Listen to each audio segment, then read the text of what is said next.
Friends, मेरा नाम है कौशिक और आज हम कैपिटल गेन वाले चैप्टर से शुरुआत करने जा रहे हैं। कोई भी इनकम कैपिटल गेन हेड के अंदर कब टैक्सेबल होगी वो हमें कौन बताएगा? वो हमें बताएगा चार्जिंग सेक्शन 45। हम अलग अलग हेड ऑफ इनकम पढ़ते हैं तो उसमें हमारे को चार्जिंग सेक्शन दिया गया होता है। वो चार्जिंग सेक्शन ही हमें बताता है कि कौन सी इनकम वो हेड के अंदर टैक्सेबल होगी। तो अगर हमारे पास एक कैपिटल असेट है, ये कैपिटल असेट क्या होता है वो हम आगे जाके पढ़ेंगे। और उस कैपिटल असेट का क्या कर रहे हैं, हम ट्रांसफर कर रहे हैं। ये ट्रांसफर क्या होता है वो भी हम आगे जाके पढ़ेंगे। Transfer of such capital asset कब होना चाहिए? Transfer during the previous year transfer होना चाहिए। During the previous year transfer होना चाहिए। हमारे केस में कौन सा प्रीवियस ईयर है? 2024-25 का प्रीवियस ईयर है। और उस ट्रांसफर से हमें गेन अराइज होना चाहिए। उस ट्रांसफर से हमें गेन अराइज होना चाहिए। अगर ये सारी कंडीशन हम फुलफिल कर देते और if all three conditions are satisfied then gain will be taxable in previous year in which such transfer took place. तो जो भी गेन अराइज हुआ होगा वो टैक्सेबल होगा इन previous year in which transfer took place. और वो किधर टैक्सेबल होगा? It will be taxable under the head capital gain. It will be taxable under the head capital gain. अभी हमने देखा यहाँ पे कैपिटल असेट, तो अभी हम पढ़ते हैं कैपिटल असेट क्या होता है। तो ये देखिए कैपिटल एसेट के बारे में मैंने बताया यहाँ पे। कैपिटल एसेट का मतलब क्या? Property of any kind. Property of any kind. Property of any kind मतलब क्या? मूवेबल भी हो सकता है, इनमूवेबल भी हो सकता है, टेंजिबल भी हो सकता है और इनटेंजिबल हो सकता है। क्या हो सकता है? Movable, immovable, tangible, intangible. Held by N assessee. Held by N assessee. Assessee ने अपने पास रख रखा है उसको। क्यों रख रखा है? Whether for business purpose property हो सकता है या वो प्रोफेशनल के लिए प्रॉपर्टी, या तो उसमें प्रोफेशनल के लिए प्रॉपर्टी हो सकता है या तो वो पर्सनल प्रॉपर्टी भी हो सकता है बट ये कुछ एक्सक्लूड, मतलब ये सारी चीजें कैपिटल एसेट नहीं गिनी जाएगी। ये सारी चीजें कैपिटल एसेट नहीं गिनी जाएगी। क्या नहीं गिनी जाएगी?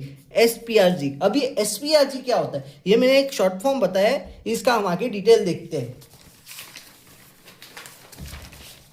एसपीआरजी मतलब क्या? एसपीआरजी में एस का मतलब क्या? Stock in trade. Stock in trade को हम कैपिटल एसेट नहीं मानेंगे। कैपिटल एसेट क्यों नहीं मानेंगे? तो इसका मैंने एक आपको यहाँ पे बताया, रीजन दिया है या एग्जांपल दिया है, कुछ भी बोल सकते हो। Why stock in trade is excluded? तो क्योंकि वो है ना पीजीबीपी के अंदर टैक्सेबल है। वो चीज क्या है? पीजीबीपी के अंदर टैक्सेबल है। बिकॉज ये हमारा बिजनेस का गुड्स है, हम इसमें प्रॉफिट करेंगे, हम इसमें प्रॉफिट अर्न करेंगे। सपोज हमारा बिजनेस है रियल एस्टेट का, तो लैंड एंड बिल्डिंग हमारे स्टॉक के अंदर है, तो वो क्या हम उसको सेल करके प्रॉफिट करेंगे, तो वो पीजीबीपी के अंदर टैक्सेबल होगा। जैसे हमारा बिजनेस है ज्वेलरी का, तो जो ज्वेलरी हमारी स्टॉक में है तो उसको बेच के हम प्रॉफिट करके वो क्या होगा? तो वो पीजीबीपी के अंदर टैक्सेबल होगा। जैसे हमारा बिजनेस है ट्रेडिंग इन शेयर, तो हम उसको शेयर्स हमारे जो स्टॉक में है तो वो कहाँ टैक्सेबल होंगे? पीजीबीपी के अंदर टैक्सेबल होंगे। अभी इसके अंदर हम सेकेंड चीज देखने जा रहे हैं, पर्सनल मूवेबल प्रॉपर्टी। क्या है? पी का मतलब पर्सनल मूवेबल प्रॉपर्टी। इसको भी हम कैपिटल एसेट नहीं मानेंगे। कैपिटल एसेट नहीं मानेंगे। अब इधर क्या लिखा है? Personal movable property. पर्सनल, अब बिजनेस की मूवेबल प्रॉपर्टी हमने क्यों नहीं ली है? तो वो आपको क्वेश्चन आ सकता है, why business movable property is not taken here? Because they will form part of block of asset in PGBP head. तो उसको तो हमें ना पीजीबीपी हेड जब हम पढ़ेंगे ना तो वो ब्लॉक ऑफ एसेट के पार्ट में ही आ जाता है। सपोज आपने ये कॉन्सेप्ट ब्लॉक ऑफ एसेट का इंटर के अंदर पढ़ा होगा तो आपको ये ध्यान आ रहा होगा। पर इसके भी कुछ एक्सेप्शन है। पर्सनल मूवेबल प्रॉपर्टी के कुछ एक्सेप्शन होना मतलब क्या? पहले हमने क्या देख रहे हैं हम, ये कैपिटल एसेट के एक्सेप्शन का भी एक्सेप्शन मतलब क्या है? ये सारी चीज को हम कैपिटल एसेट मानेंगे। तो उसमें क्या है? एएजेडीएस मैंने एक न्यूमोनिक बनाया है। जे क्या होता है? ज्वेलरी। डी क्या है? ड्राइंग्स और पेंटिंग्स। एस क्या है? स्कल्पचर्स। ए क्या है? Archaeological collection. और ए क्या है? Any work of art. वापिस हम देखते हैं, जे क्या है? ज्वेलरी। डी क्या है? ड्राइंग्स और पेंटिंग्स। एस क्या है? स्कल्पचर्स।